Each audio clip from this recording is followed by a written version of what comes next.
welcome to the Northeast Kingdom Voice. I'm your host, Scott Wheeler. As we record this show, it's about 30 below zero. Not much of a time to think about sugaring, but in reality is our sugar makers are preparing to head off into the woods within the coming weeks. And our guest today is Bill Gardine of the Derby Historical Society. I don't think you're going to find him trouncing around out in the woods, tapping trees, but the Derby Historical Society is hosting an event about sugaring then and now. Welcome to the show, Bill. Thank you, Scott. We appreciate you having me on to help us get the word out about our event, which is scheduled for February 16th at 2 o'clock in the afternoon at our museum, which is on Main Street in Derby, next to the junior high. And our intent is to have a program where we're going to have a discussion about maple syrup production, old and new. It's going to be led by Steve and Amy Wheeler of Jed's Maple of Derby, who have created a very impressive business with maple syrup and products from maple syrup, and they're going to lead a discussion about the way that sap collection and boiling have changed over the years. And we also hope to have other folks attend who have experience over the years making syrup and will join in and give us a good cross-section of information. You know, I think Steve and I, we've lived in each other's shadows most of our life, at least since probably junior high. Me being Scott Wheeler, him being Steve Wheeler. I think our lockers were probably right close by, and both of us are fairly short, so we didn't cast very big shadows, but we've known each other for many years, and I don't know how many times a year somebody refers to me as Steve Wheeler, and I've often wondered whether he ever gets it the other way around. But he has been. We graduated together from North Country High School in 1984, and I know he has really done a lot with his maple business, he and his wife Amy. That's very true. He started out in Lowell, I think, and started his business out there and grew it, and I think over time purchased some other companies, the mustard company, and they also have a host of other products that are based on Vermont products, with maple syrup being his main emphasis. And he purchased land a couple of years ago on the Derby Pond Road in Derby and moved his operation there. His father owns other guy used oxen in the real old-fashioned way, where he drew a cart and we had to run to each tree. And that his father Merle has sugared for many years, and I'm sure Steve got his start working with his father. And one thing that Steve does, which I think is different than a lot of maple syrup producers in the state of Vermont, is he actually boils with steam. And I've been to his new sugar house on the Derby Pond Road and watched him in operation, and it's really amazing. You know, a lot of people boil sap using the old-fashioned wood-fired arches, and over time a lot of people went to oil-fired arches, but Steve Wheeler's operation actually is a steam boiler like you'd see in an industrial factory, which produces the steam which then boils the syrup. And it's a very impressive production line he has there, and can boil sap a lot quicker than any other type of operation, from what I understand. Well, I know there's also the reverse osmosis machines, which it actually removes much of the water before it even goes to be boiled. It allows them to cut the boiling time down significantly, and that is something that more and more producers are investing in. I know it is a very expensive piece of machinery, but I guess the payback is pretty good for the guys that really do a lot of boiling, because it cuts down on their fuel. From what I've I've interviewed a lot of sugar makers, and this year I'm featuring Paul and Betty Lahar of Derby, who own Lahar's Maple Ridge in Albany. And one thing about sugar makers, and I'm sure Steve's the same way, is they absolutely love doing what they do. If you talk to a sugar maker, it just spills out of them their passion for the business. I've noticed that too over the years. I've known a lot of folks locally that do boil every spring, and it is something that they truly have a passion for, and a lot of them are just amateurs. They don't make a lot of income at it, but they love producing the syrup and giving it away to friends and family, and selling a little to try to recoup some of their costs. But it truly is something that Vermont should be proud of, because we do lead the country in maple syrup production. And one thing that is interesting, and I guess a lot of folks have got mixed feelings about, is the recent change in the grading system for maple syrup. And I know I've heard a lot of grumbling from a lot of producers that I've spoken to, that they aren't real sure about this new system. And I don't know, I guess time will tell just what it will do to production in Vermont. Yeah, I've talked to a number of producers myself, and when I did an article last year on Roy and Shirley Davis, Roy made it quite clear, if it isn't broke, don't fix it. And I've talked to other ones, though, who said, well, times change. It's true, and I guess there's probably good reasons for doing it. And I watched a show the other day on TV where they had a guy from the state that was explaining the rationale behind it, and I guess it all makes sense. But like you say, Vermont is special, and I don't know, in my opinion anyway, I don't think that the sales of Vermont syrup would have been impacted if they did not make that change. I can't see how they would. You know, the thing about maple syrup is, we think of it when we see it in Vermont or if we buy it here, but it is really strange when I travel a lot. I was over in a store over in Minnesota, and there on the shelves were the was syrup from St. Johnsbury, and it was just interesting to see it over there. But you know my pet peeve, though, is you go to a motel, you're traveling way out of state, and I've come to the conclusion that I truly don't think there's a lot of people who understand what real maple syrup is. Because you go down in the morning for their breakfast, and you ask them, is this real maple syrup? Yeah, this is real maple syrup. And you take some of it, and you realize, they may think that when they pour their Mrs. Butterworths onto their pancakes that they're getting a real syrup taste, but in reality, they're not.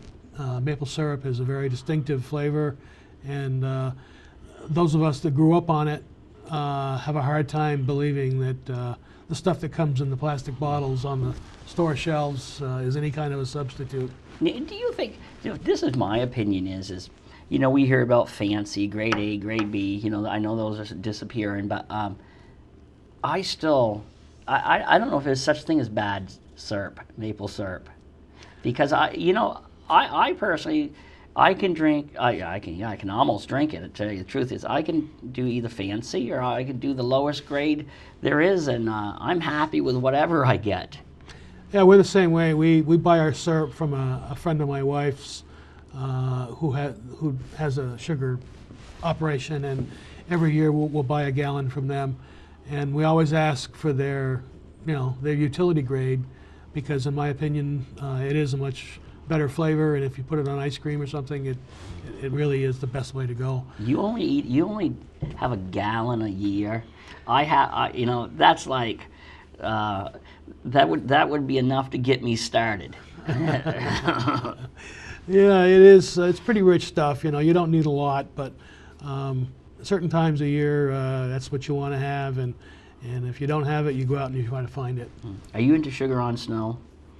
I've been to many sugar on snow parties over the years. You don't seem to see them that much anymore. it's kind of nice when they have those open houses at sugar houses every year. They have a statewide event, and a lot of the producers will go to the trouble to make sugar on snow, which for a lot of people it's a new experience. They didn't grow up having it, and they were amazed just what happens when you boil syrup that long and then pour it on snow. Well, it was funny. I was at the Davis's sugar house, and it was for a fundraiser for Les Lockridge Cancer Clinic, or before when he worked at the hospital. And I had these two people, this couple that I knew, came up to me, and she was from Haiti and he was from Cuba, so they hadn't had any connection to sugar. And they came up to me and said, "Something's wrong. All the syrup got sticky." And they had thought sugar on snow, that they were supposed to, that they were going to pour that, the people, Roy was going to put the syrup over it, and they had to eat the whole thing of the whole dish of snow, and they thought something was wrong when it became all stringy. Yeah, it is a strange food when it changes form like that, and it sometimes can gum up your teeth, and if you're not careful, it might even pull out a filling. And are you into that whole, then you bite into a sour pickle? Yeah, I guess that's part of the thing, is the yin and the yang of it, the sweetness and the bitterness of a dill pickle. And it definitely is kind of cool to do that. So do you know if Steve and Amy, are they going to just be talking about sugaring, or are they going to be bringing samples with them? They're going to bring samples. We're going to offer syrup and raised donuts to people that want to sample it, and they'll probably bring some of their other products that they produce and offer for sale for people to look at or possibly to purchase. So yeah, I think it'll be an enjoyable day, and people will go home and won't have to have supper that night. I know sometime I ought to drag the producer of this show along, Todd Pronto. We ought to take a visit to Steve's place, because to tell you the truth is, I've been to a lot of the sugar places, the big ones, all the way to Charlie Drown, out heading towards Newport Center, who has his little small one, but I've never been to Steve and Amy's. Even though I was on the WCAX with Steve and Amy, because our 1984 fellow graduate, Tim Kavanaugh, invited us on. So, but I have never been. You should definitely go and check it out. It's a nice place. They built the building themselves. Their maple syrup operation is on the bottom floor. They have a retail shop next to the production area, and then they actually live upstairs. They have an apartment above everything, and that's where they actually live. And their Sugar Woods surrounds them, so they have quite an operation there. Now, we're both members of the board of the Derby Historical Society, and I was thinking about this. Do you know much about our community's history when it comes to sugaring? Because I can think of different sugar makers, like you have the Laternos, Paul and Larry, and then you have Roy and Shirley Davis. But do you know much about our community's history when it comes to sugaring? Probably not as much as there's out there. I've lived here all my life, and I know lots of people that have done it over the years, and some of the bigger names, like you mentioned. But I'm sure there's much more out there. Prescott Kelly comes to mind. He built the sugar house up there on the Derby Road on Route 5 back a number of years ago, and I almost think that he was one of the first ones in the area to use pipeline when it was relatively new, and I think he boiled with propane, which was also new. So there have been some people in Derby that have blazed some trails, I think, in syrup production. Yeah, and it's funny too, because it's like, as we were saying about the change in the grade and how people are hesitant. Well, as Paul Lehar, Paul and Betty said, you got to be open-minded, in anything, but you got to be open-minded as a sugar maker, because they remembered in the 1960s when W.S. Mitchell's Warren Mitchell started to put out Tubin. They were friends with him, and they looked at that Tubin with a little bit of skepticism. And Paul said the first year they tried that, they gave it up. They knew that Tubin was not going to be the way. But it was Warren Mitchell and Mr. Lucas, I believe it was, who worked for him, convinced them to give it a try. They went from 1/4 inch pipe, which was way too small, to maybe like 5/16, and they said there was no looking back. But they said for a while they thought Tubin was a fad that was going to disappear. Yeah, it's like a lot of things. People, when they come out, people are reluctant, and they go back to their tried and true methods. But like some technologies, they do prove themselves over time, and certainly tubing has changed maple production in a big way. Far less labor intensive because, as they said, is to go around and at one point that you don't tap that tree so it can heal during the Yes.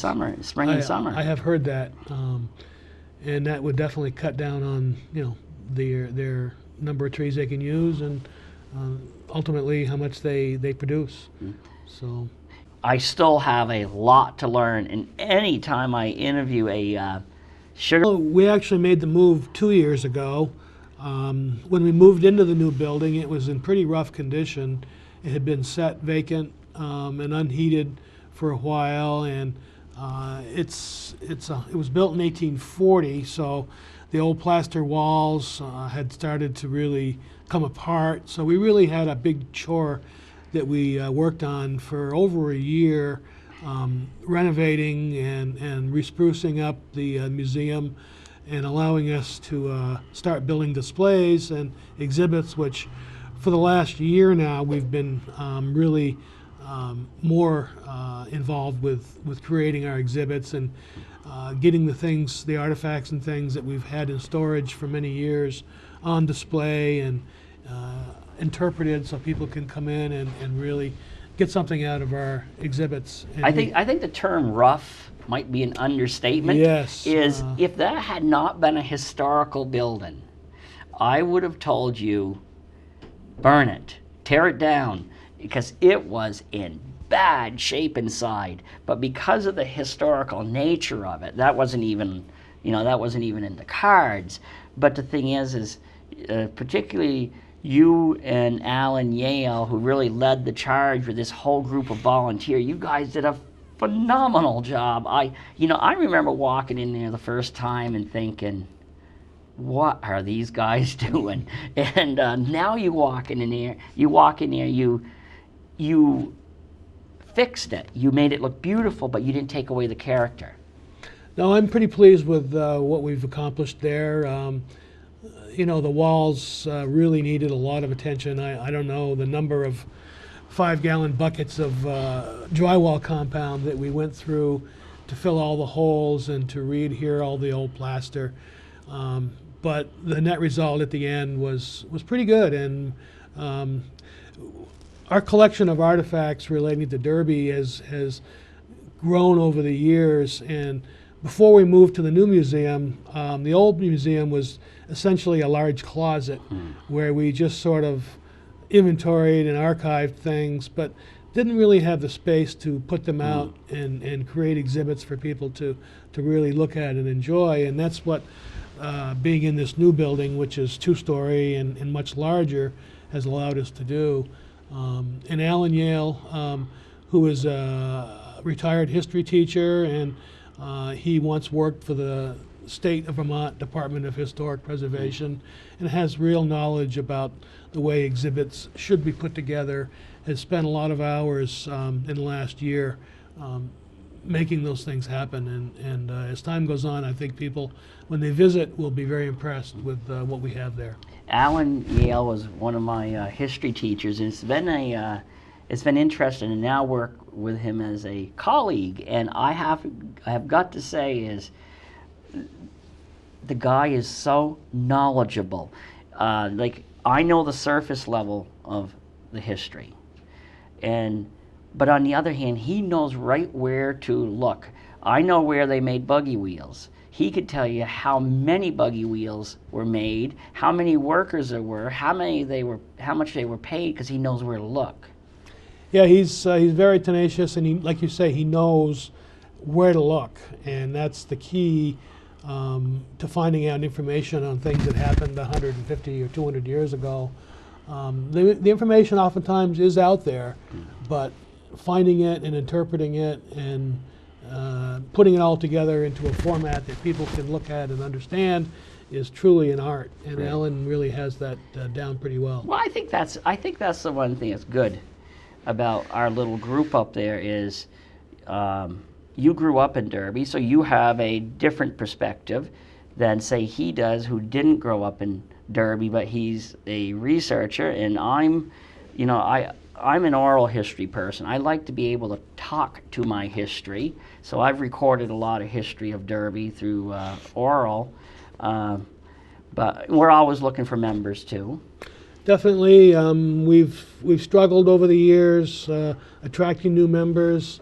A lot of people may think that they need to have been born in Derby or even live in Derby, but neither is the case. Anyone can be a member of the Derby Historical Society. We have very minimal dues, token dues, I would say. We try to offer programs every other month during the year, and our board meets on the off month to plan events and projects. And as time goes on, we hope to attract more members that will allow us to expand our programs, because we have the room. We're fortunate. We're in good position financially. We were able to sell our old museum building a couple of years ago, and that money is in the bank, which allows us the flexibility to do what we need to do to make the building safe and attractive. And hopefully, as time goes on, we'll grow and become a part of the culture of the Northeast Right. Kingdom. We did just barely lose one of our esteemed members, very surprisingly, Elaine Davis Pepin, and she was one of the most loyal supporters. Yeah, that was very much of a surprise and shock. I had just been in a meeting with her a few days prior to her sudden death, and it was very, very surprising. And she was a real doer.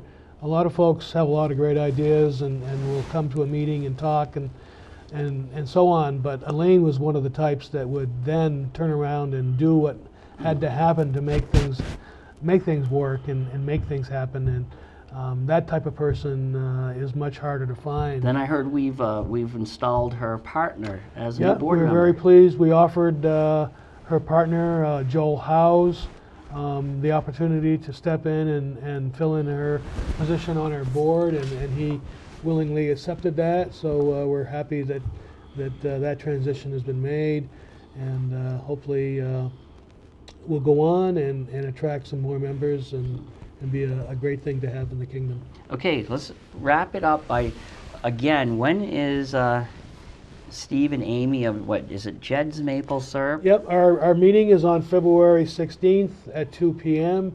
at our museum on Main Street in Derby, and the subject will be maple sugar production, old and new. And like I said before, we'll have some very tasty refreshments, and people will be able to come in and tour the museum, listen to the program, buy a History of Derby book if they want to, and just get it. Exactly. Okay, well, thanks for thank you, Scott. coming on the show. Thanks for having me on. And thank you to the viewers for tuning in to another segment of the Northeast Kingdom Voice.